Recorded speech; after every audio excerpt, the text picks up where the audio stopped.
नहीं, वो तो हार गई। हिंदू हराएगा भाजपा को, किसी को हारने की जरूरत नहीं, हिंदू ही हराएगा। हिंदू बताएंगे कि जो मोहम्मदीन है वो हमारे मित्र है, हमारे दोस्त है, ये एक परिवार है और हिंदू ही भाजपा को हराएगा इस चुनाव में। ये सिर्फ और सिर्फ राजनीति करने आए हैं, देश को लूटने आए हैं। आज हमारे घर के 23 बर्तन बेच दी इन्होंने, 23 प्रॉपर्टी हमारे भारत की बेच दी, उसको बेचने में भी पैसा कमाया।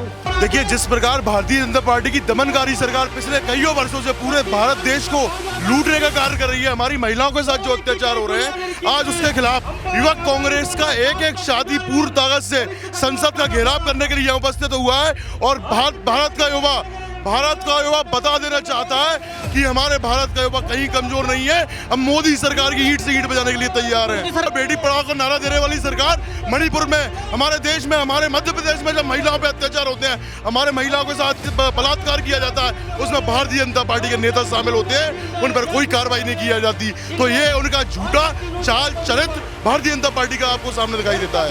हमारे नेता आदरणीय राहुल गांधी जी की सदस्यता को गैर कानूनी तरीके से रद्द करने का कार्य किया था। माननीय सर्वोच्च न्यायालय का हम धन्यवाद देना चाहते हैं, उसने हमारे युवाओं की ताकत को पहचाना और निश्चित रूप से हमारे पूरे भारत के हृदय के युवाओं के हृदय में राहुल गांधी बसते हैं।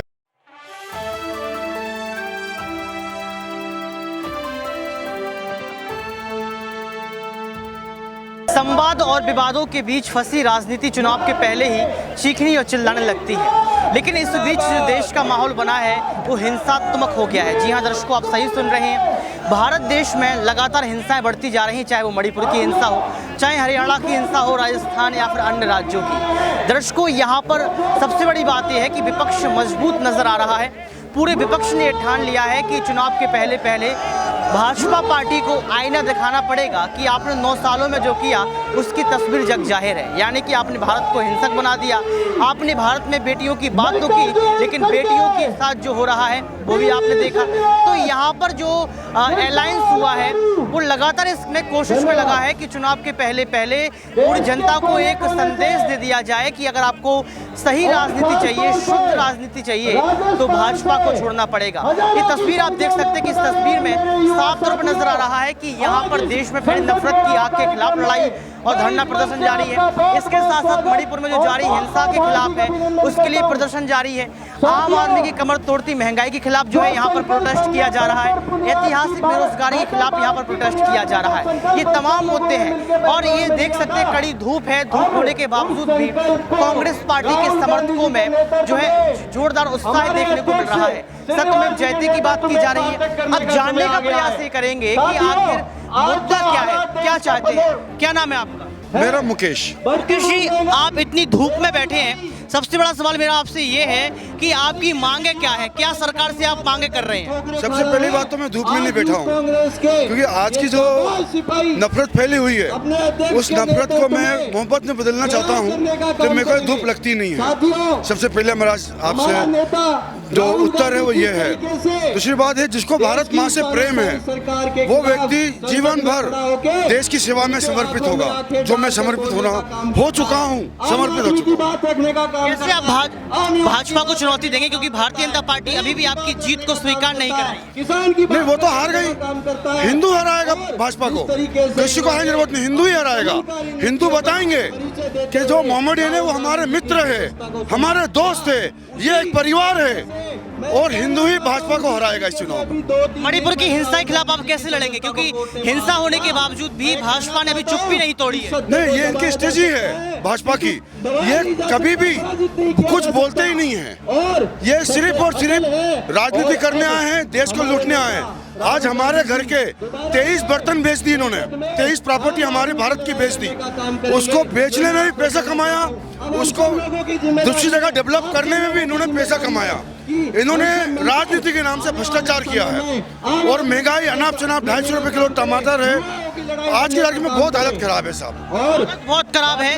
सवाल आपसे लेना चाहेंगे कि मणिपुर में लगातार हिंसा की वीडियो आपने देखे, भाजपा ने अभी तक चुप्पी नहीं तोड़ी है, इसको आप कैसे देखते हैं? कैसे आप लड़ेंगे, कैसे बेटियों और महिलाओं को बचाएंगे आप? बेटी और महिलाओं को और हर वर्ग को प्रताड़ित करने का काम भारतीय जनता पार्टी ने किया और आंदोलनों के दौरान और लोगों में जन जागरण अभियानों के दौरान कांग्रेस इनको बचाने का प्रयास करेगी। कांग्रेस पार्टी, ये अभी बड़ी जीत आपको मिली है, अलायंस अभी हुआ है, कहा जा रहा है कि भ्रष्टाचारियों का सम्मेलन है ये गठबंधन। अपनी अपनी सीटों पर बैठे। इंडिया कभी भ्रष्टाचारियों का सम्मेलन हो ही नहीं सकता। ये जिनकी सोच है, उनकी सोच के अंदर भ्रष्टाचार दिखता है।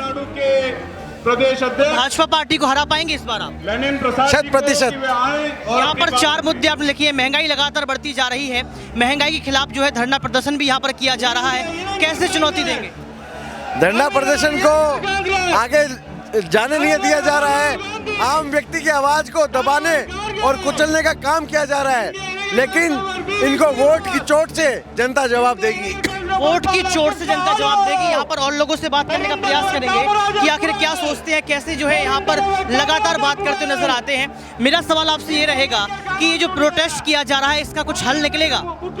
देखिए, जिस प्रकार भारतीय जनता पार्टी की दमनकारी सरकार पिछले कईयों वर्षों से पूरे भारत देश को लूटने का कार्य कर रही है, हमारी महिलाओं के साथ जो अत्याचार हो रहे हैं, आज उसके खिलाफ युवक कांग्रेस का एक एक शादी पूर्ण ताकत से संसद का घेराव करने के लिए यहाँ उपस्थित हुआ है। और भारत का युवा बता देना चाहता है कि हमारे भारत का युवा कहीं कमजोर नहीं है। हम मोदी सरकार की ईंट से ईंट बजाने के लिए तैयार हैं। सरकार तो कहती है बेटी बचाओ बेटी पढ़ाओ। आज बेटी बचाओ बेटी पढ़ाओ का नारा देने वाली सरकार मणिपुर में, हमारे देश में, हमारे मध्य प्रदेश में जब महिलाओं पे अत्याचार होते हैं, हमारे महिलाओं के साथ बलात्कार किया जाता है, उसमें भारतीय जनता पार्टी के नेता शामिल होते हैं, उन पर कोई कार्रवाई नहीं की जाती। तो ये उनका झूठा चाल चरित्र भारतीय जनता पार्टी का आपको सामने दिखाई देता है। आप एक युवा हैं और युवा होने के नाते आपके अंदर एक जोश देखने को मिल रहा है। राहुल गांधी को बड़ी जीत मिली है, कैसे देखते हैं अपने नेता को? निश्चित रूप से ये जीत समूचे भारत की जीत है, ये सर्वोच्च न्यायालय की जीत है। निश्चित रूप से हमारे देश के एक एक युवा के अंदर एक नई चेतना जागृत हुई है। जिस प्रकार भारतीय जनता पार्टी द्वारा हमारे नेता आदरणीय राहुल गांधी जी की सदस्यता को गैर कानूनी तरीके से रद्द करने का कार्य किया था, माननीय सर्वोच्च न्यायालय का हम धन्यवाद देना चाहते हैं। उसने हमारे युवाओं की ताकत को पहचाना और निश्चित रूप से हमारे पूरे भारत के हृदय के युवाओं के हृदय में राहुल गांधी बसते हैं। आप ये सुनिए कि राहुल गांधी अब जननायक बन चुके हैं, यानी कि अब ये कहा जा रहा है कि जनता उनको समर्थन कर रही है, लगातार जमीनी स्तर पर पहुंच रहे हैं। लेकिन भाजपा पार्टी के कई सारे नेता आज भी उनको पप्पू कह के बोलते हैं, इसको आप कैसे देख रहे हैं? ये भारतीय जनता पार्टी की बौखलाहट है। ये भारतीय जनता पार्टी की बौखलाहट आपको देखने मिल रही है कि वो लगातार हमारे राहुल गांधी जी को, हमारे देश की जनता आए भरकर फैला रही है कि आदरणीय राहुल गांधी जी आने वाले समय में हमारे देश के प्रधानमंत्री बनेंगे। और मैं आप भारतीय जनता आपके माध्यम से उन भारतीय जनता पार्टियों के नेताओं से कहना चाहता हूं, अगर क्षमता है तो आओ राहुल गांधी का सामना करो, अगर है क्षमता तो आओ आप चुनाव में युद्ध करो।